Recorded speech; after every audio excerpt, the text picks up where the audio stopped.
So I was doing my makeup today, right?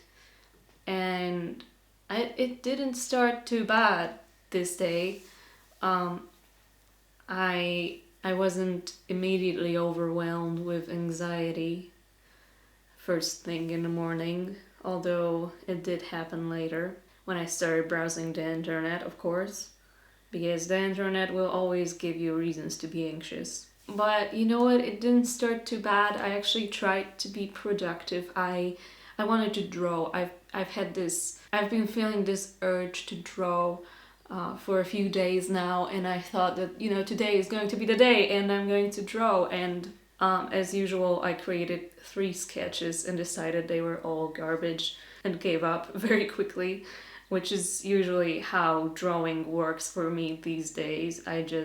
I give up so quickly because I'm extremely unhappy with what I'm doing. And it's not just for drawing. I guess it's also been happening with many other things. And then I started doing my makeup thinking that, you know what, I'm gonna do a video maybe, or maybe I'm gonna do a photo shoot today.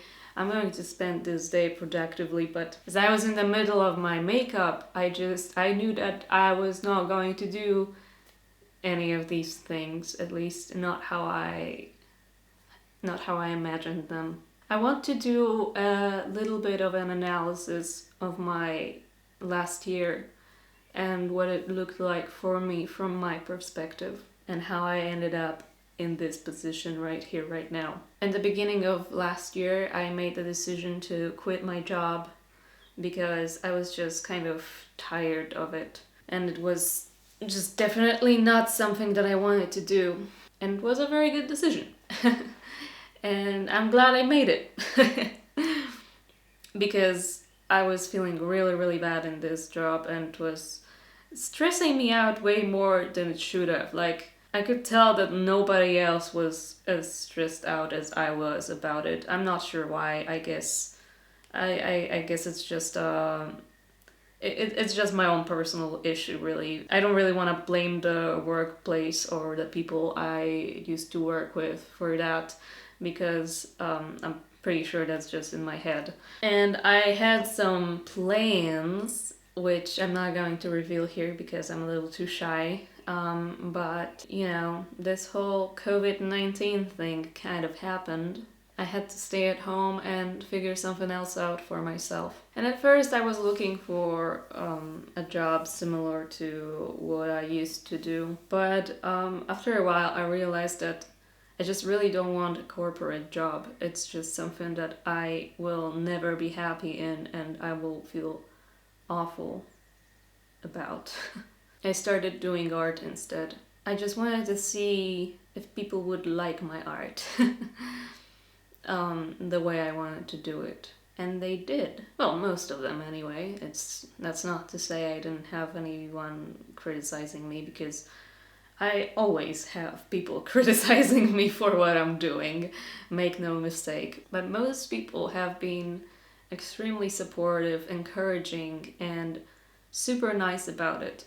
And I started getting commissions. I created my Patreon. People have been contacting me about buying my artworks and stuff like that. So it felt really nice, and it was quite a change in lifestyle, really. Being an independent artist and doing this freelance kind of thing, it really gives you a lot of freedom. But the truth is, you mostly use this freedom to work. Doing what I'm doing requires a lot of work.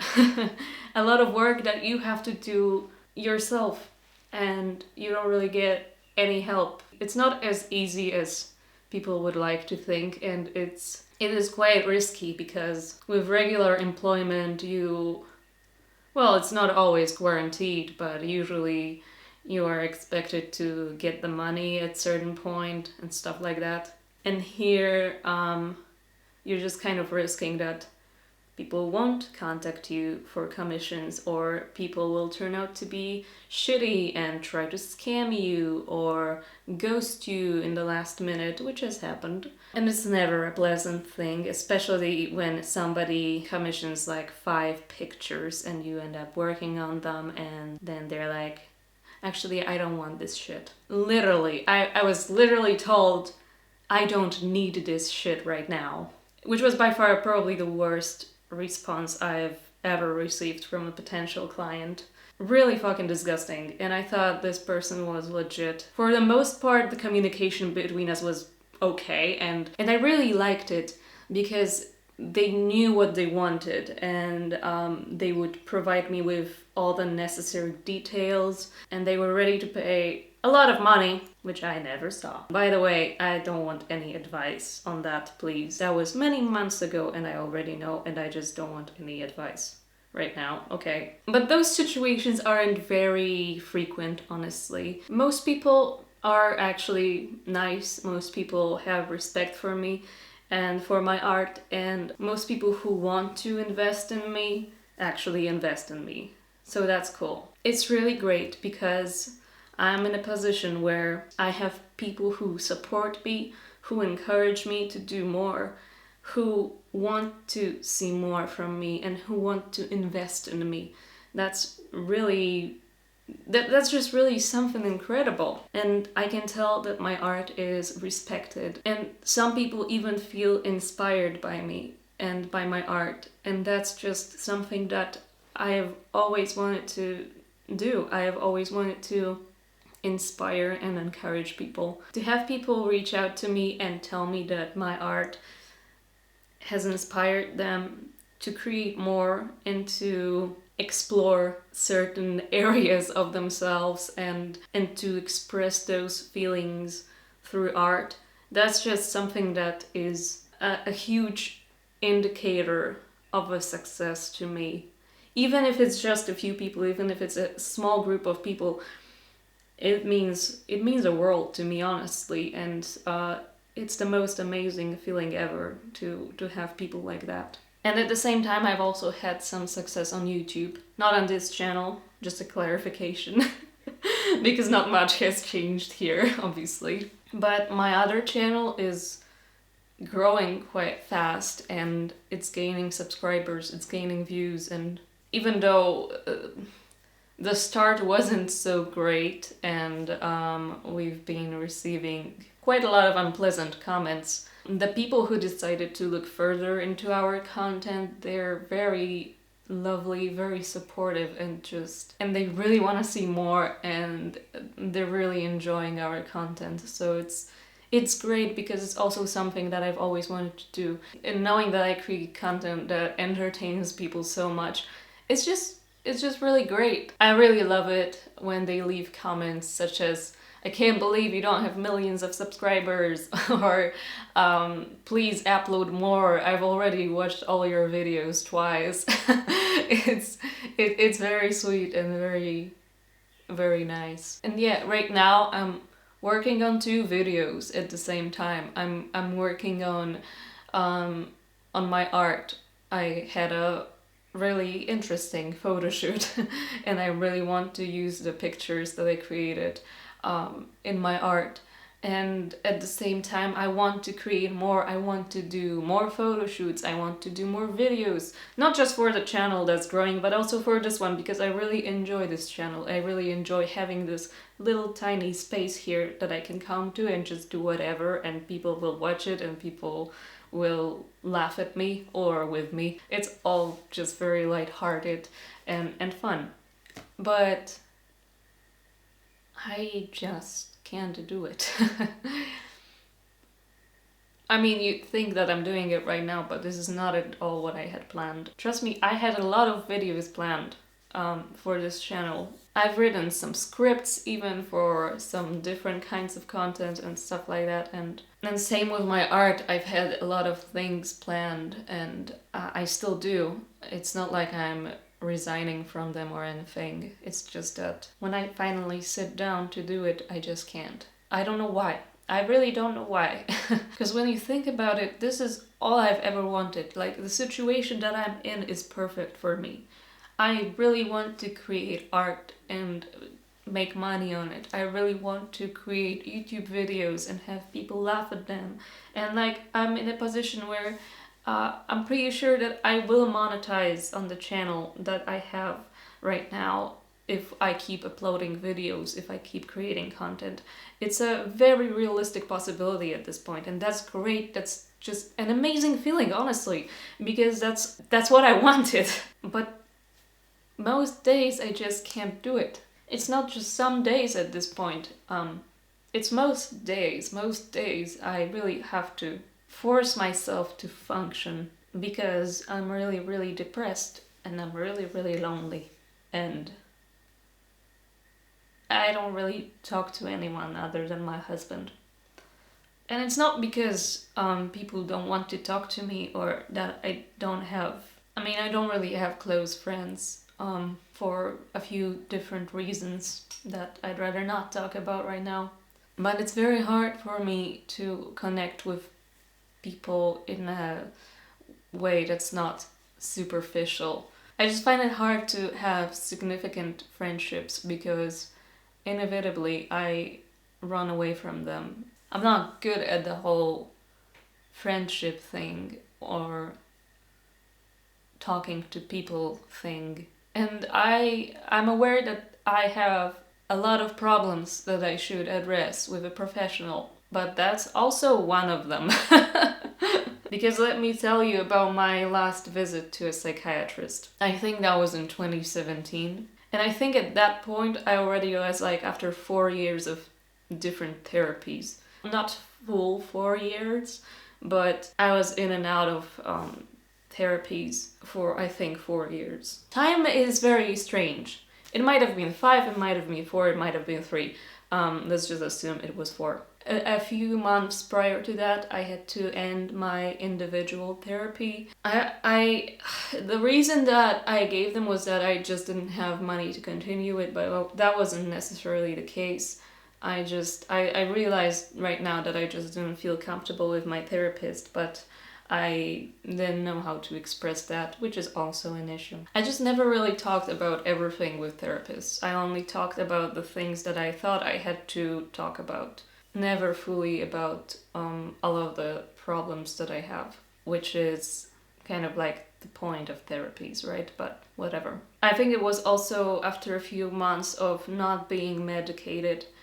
Things weren't too bad after the therapies and after I got off meds. I think that was the closest I got to some sort of mental stability. I was also in a very happy relationship at that point. I had a job and just things were looking up for me. But I could tell that I was slowly starting to feel worse. So I went back to this place, not for a therapist visit, but I thought that maybe I just needed some sort of medical treatment. So I went to see a psychiatrist who was also a genuinely lovely person. Like the visits that I had with her they were kind of therapy-like, because, well, obviously she needs to know what's going on in my head if she is to prescribe meds. But she was a very, very passionate, very sweet person, and I could tell that she had a lot of genuine empathy for her patients. But not every visit is going to be great. It's also worth noting that despite being an adult, I would often go for these visits with my parent. But I'll get back to this point later. So basically, I went back to her in summer of 2017 just to talk things over, tell her how I feel after the therapy, and ask for some kind of treatment or advice, I guess, on what to do next. And the moment I went in there, she was somewhere near the reception area talking to some of her coworkers, and she didn't recognize me, which isn't a surprise for me at all, because people have not been recognizing me since I turned 20. At first I took it as a compliment, but now I think I just have an extremely, exceptionally boring face.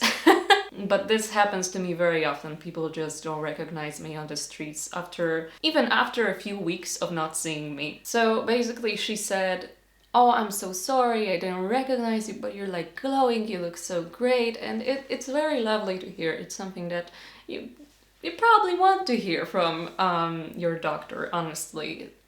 Things are looking great, and that's great, and that's awesome. Then when our appointment started, I was just sort of talking to her about how, yeah, it's overall okay. Although, just to be clear, whether you're a random person on the street, a distant friend of mine, a close friend of mine, or my fucking doctor, if you ask me how I'm doing, I'm going to say, oh, I'm good.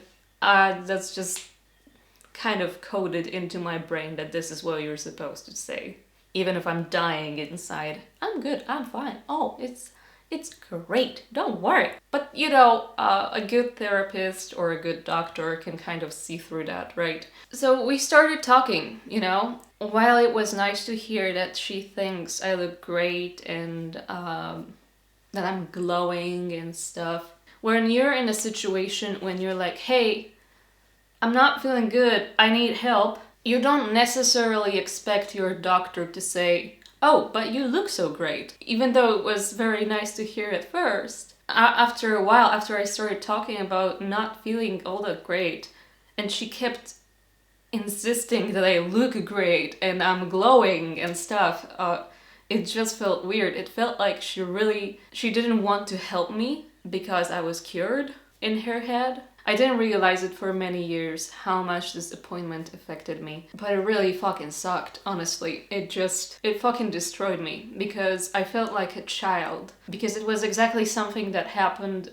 many times in my childhood where I was like, hey, I'm not feeling great, and the adults around me were just automatically assuming that I am pretending or that I'm exaggerating. And that's exactly how I felt with her. I felt like she assumed that I was exaggerating. I don't know, I could tell that she was extremely hesitant to put me on any kind of meds, which is understandable. Like, don't put me on meds just because I say, hey, I need meds. Like, figure out if I actually need it, right? But I feel like she really wasn't trying to figure anything out. And to make things worse, it was, I think, the first time I saw her after getting together with my boyfriend at the time. And I told her about that. And she felt really happy for me, of course. And she asked me to talk a little bit about my boyfriend because that's a huge part of your life. So it's usually worth mentioning it. So I was talking about my boyfriend for a little while, and I mentioned that he was at a film school. And that's when she got really interested in him and started asking me more questions about him, including questions such as, has he worked with the camera before?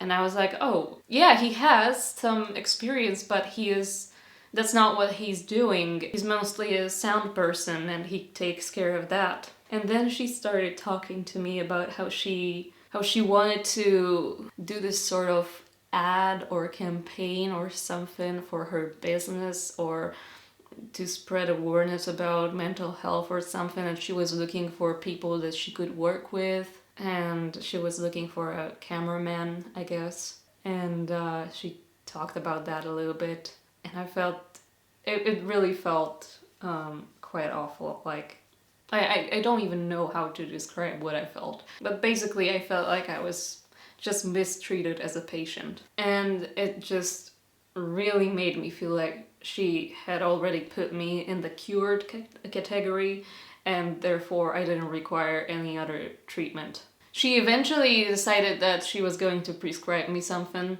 and that was my last doctor's appointment. And since then I haven't been receiving any sort of professional help. Yeah. It was very weird. And it just kind of made me feel very hesitant to go back to and receive any sort of treatment. Not just because I was mistreated, but also because it's just kind of how my mind works. Like, even when I know that things aren't alright, I am willing to assume that people's opinion on my state is the truth.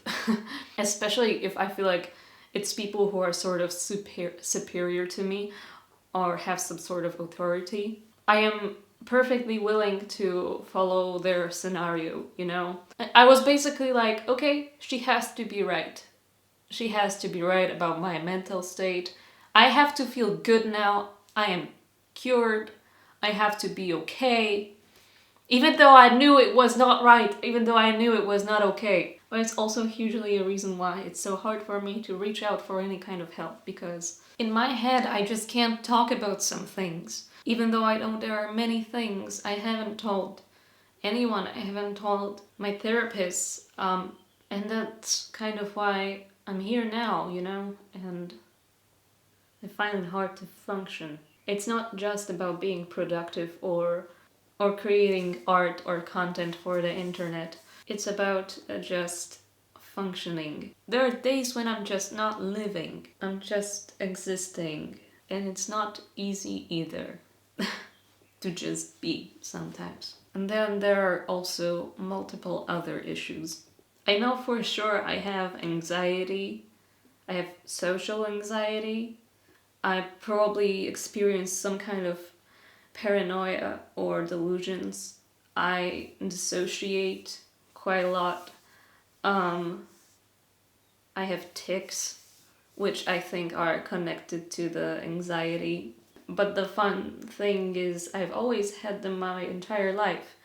It's just that they weren't much of a problem for the most part. They're relatively strong right now and frequent, and seeing people now is a little bit of a problem because they think I do it for attention. And it kind of sucks because I really don't do it for attention. It's just, I've always had this problem, but I've never really addressed it. Most of my life I didn't even know it was it. Even though I was aware of what tics were, I kind of assumed that it couldn't be happening to me. Plus, they weren't much of an issue, and they were fairly normal. I don't know. And being in public sucks right now. I guess what I'm trying to say, I mean, I'm not trying to say anything really, I just wanted to do something today, and I don't think I can do anything other than this. I also know a lot of people who will just blame me for what's going on, and you know what? Maybe they're right, because honestly, my mental health is just my issue, but I want to make it clear. It's not my art that is bringing me down, it's not the fact that I am home alone.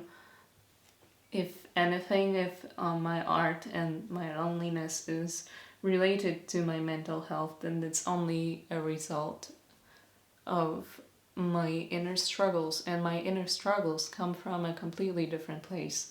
They come from years of abuse, and they come from being traumatized. I have a feeling that people don't really want to help me. All of the specialists that I went to were chosen by my family, not by myself. I have never chosen a therapist, a psychiatrist for myself. Every therapy that I went to was because somebody else decided that I needed one. But I have a feeling in many cases that it wasn't because of my state, but because of their state. Because it was difficult for them to deal with me in that state. If I were to just disappear and just go missing, I know for a fact that nobody would say that I was in a bad state mentally or anything like that. Because other than my husband, who is in a different country, nobody really knows what's going on. Sorry about the light changes. I'm not going to disappear. I don't think so. It's just a thought I had in my head. I'm gonna end it here, but let's end it on a positive note. This is the best thing I did for my mental health. So I have this IKEA shark, Blåhaj, and I was keeping him in the wardrobe for the last time is a difficult thing. Over a year, definitely. And that's because I thought it was going to remind me of my former partner. It kind of does, but at the same time we both loved this thing, so it's charged with very positive energy, and I hug it a lot, and it's very much helping me. I really like it, and I sleep with it. It's very nice to have something to cuddle with. If you're looking for something to make your life a little better, Get yourself a soft toy. It's very nice to feel something soft and nice against your chest. It really is helping. So I recommend you get yourself a blowhigh. Whenever I want to make a video like this, I always tend to apologize a lot for making a video like this in the first place, because I feel like I can't make a video like this because brain. But I'm not sorry. That's it. Med bless. Oh my god, the fucking light. Are you kidding me, son? Not right now. Ugh.